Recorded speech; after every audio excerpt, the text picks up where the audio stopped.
NRCT SNV higher secondary സ്കൂളിന്റെ 62ാമത് വാർഷികവും യാത്രയയപ്പ് സമ്മേളനവും നടന്നു. സ്കൂൾ ഓഡിറ്റോറിയത്തിൽ നടന്ന വാർഷികാഘോഷം ഉടുമ്പൻചോല MLA MM മണി ഉദ്ഘാടനം ചെയ്തു. രാജാക്കാടിന്റെ വിദ്യാഭ്യാസ രംഗത്ത് ദശാബ്ദക്കാലങ്ങളായി തലയുയർത്തി നിൽക്കുന്ന NRCT SNV ഹയർ സെക്കൻഡറി സ്കൂളിന്റെ 62ാമത് സ്കൂൾ വാർഷികാഘോഷവും യാത്രയയപ്പ് നൽകി. സ്കൂൾ വാർഷികാഘോഷങ്ങളുടെ ഉദ്ഘാടനം ഉടുമ്പൻചോല MLA MM മണി നിർവഹിച്ചു.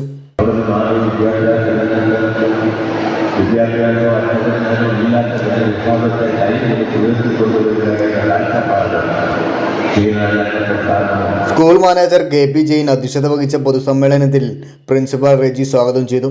തുടർന്ന് ദീർഘകാലത്തെ അധ്യാപക വൃത്തിയിൽ നിന്നും വിരമിക്കുന്ന പ്രിൻസിപ്പൽ ബിന്ദുമോൾ, അധ്യാപകൻ ജിജിമോൻ, ലാബ് അസിസ്റ്റന്റ് ബിന്ദു എന്നിവർക്ക് യാത്രയയപ്പ് നൽകി. തുടർന്ന് കുട്ടികളുടെ വിവിധ കലാപരിപാടികൾ നടന്നു.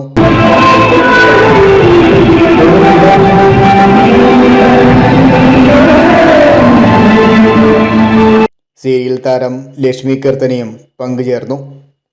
പരിപാടിയിൽ രാഷ്ട്രീയ സാമൂഹിക രംഗത്തുള്ളവർ, മാതാപിതാക്കൾ, അധ്യാപകർ, വിദ്യാർത്ഥികൾ, നാട്ടുകാർ തുടങ്ങിയവർ പങ്കുചേർന്നു. ഇടുക്കി വിഷൻ, രാജാക്കാട്.